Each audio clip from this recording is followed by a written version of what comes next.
Caution fee and Hello how to get there. it back when Caution relocating. fee and how to get it back when you're relocating.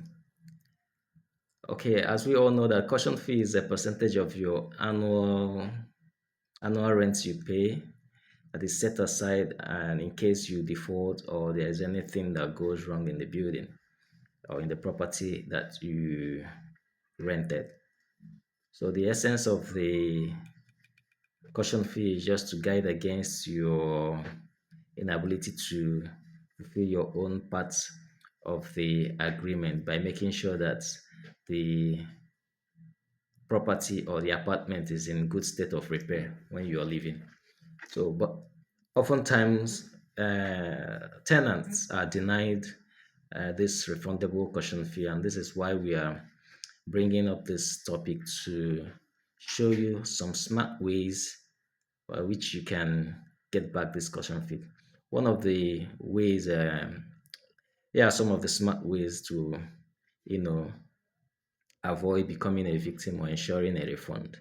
Number one is lease agreement, just as I've mentioned in my previous videos, to always make sure you go through your lease agreement and understand the terms and conditions of the agreement.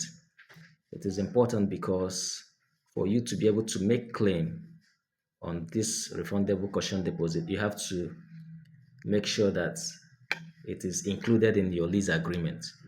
Ensure that the amount, the terms and condition, and when you can access this caution deposit is included in the content of the lease agreement. Secondly, you have to also make use of photographic evidence. What do I mean by that? Before you occupy or start your lease or tenancy, ensure that you carry out what we call an inspection, pre-inspection of that property to take note of the state of repair of all the items of furniture and fittings if it is fully furnished, furniture and fittings and equipment in the building. Also take note of the like the electrical fittings, make sure that they are in order. Also note their state, if they are new, if they are fairly used, if they are worn out. We should also note that it is always proper for you to engage the services of an estate surveyor and valuer to be able to help you out with this if you don't have an agent. So many agents, regular agent might not know this. But before you enter into any property, ensure that you have what we call a schedule of condition interim stage. With this, it will show you the condition of the property, and you do this thing jointly. You do it jointly. Before you pack in, after landlord must have done all his repairs, you need to schedule this inspection with the representative of the landlord or landlord himself to take notes of the state of repair of every item in that room, in that property, in that apartment, from room to room, from room to room, from room to room. So this will enable you to note the states of repair and also accompany it with either a video or a photograph of all the items, important items that needs repair that might be an item of argument in the nearest future. Also, if it is a long lease, like say 10 years and counting, or 5, 10 years, that they have so many furniture that is fully furnished, furniture and fittings, plant and machinery and all that, like the expatriates. I don't want to bring in their properties and all that. They just want everything to be fully furnished. You have to do a proper valuation or also a schedule of condition of the property interim stage. This will list all the items in the apartment, their conditions, and also make sure that the states at which you are taking over.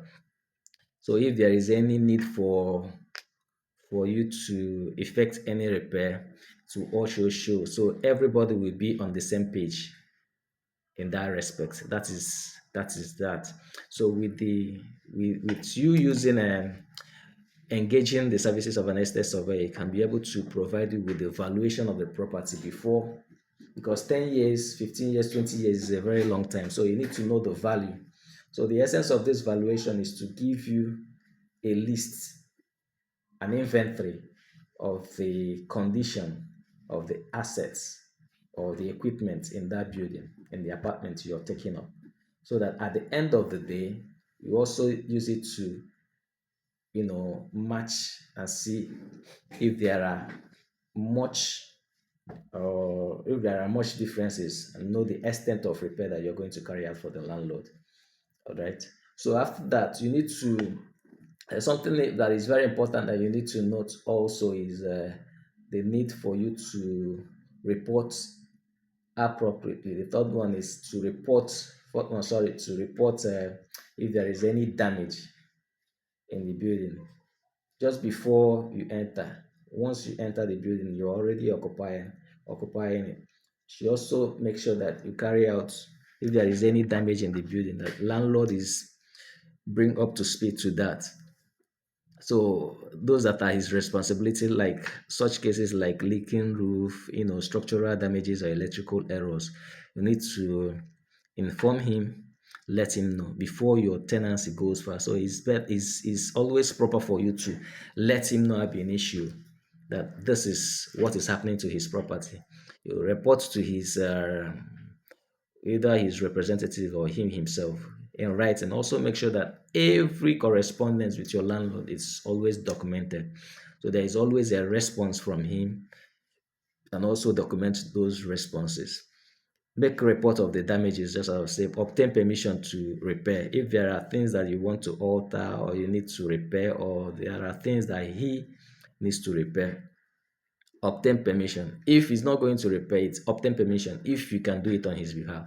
So when you are asking for your refund, it will always there is an evidence for you to show that.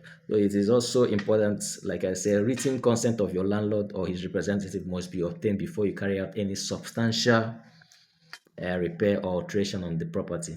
So let him know, let him get his approval as it is important. Is as important as it's possible. So as yes, get his response. Also demand, once you have done all this, also you need to demand in writing for your refund of a caution deposit. At this point, this is the time you have to write to him that you finished your occupation, that your tenancy has expired, and that you want a refund of your caution fee. So every good landlord will always ask for a meeting for inspection of the property. So you can do what we call a inspection and find out the schedule of condition at the final stage, or to find out the level of dilapidation so in the building. So with that, the landlord can agree on the things that you need to repair, or the things that you need not repair, or the things that are his responsibility to repair, which ab initio you've already told him. So you exonerate yourself from all those ones, and whatever is the balance he will give you. Also note that the caution fee is usually 10% of the of the rent. So you just have to decide whether it's something you can pursue legally if the landlord refuses to pay you. Yeah, yeah. So, but if you want to exercise your right and all that, you can go ahead and sue him.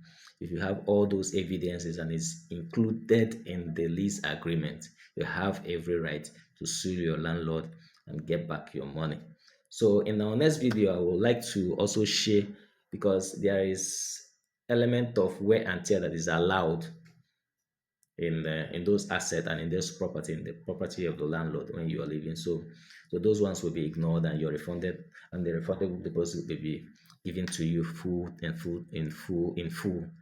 Understand? So, but there are some other things that you should note that cannot be allowed as wear and tear. In our next video, I will talk about that. But for now, it is bye bye. Till next time. God bless you.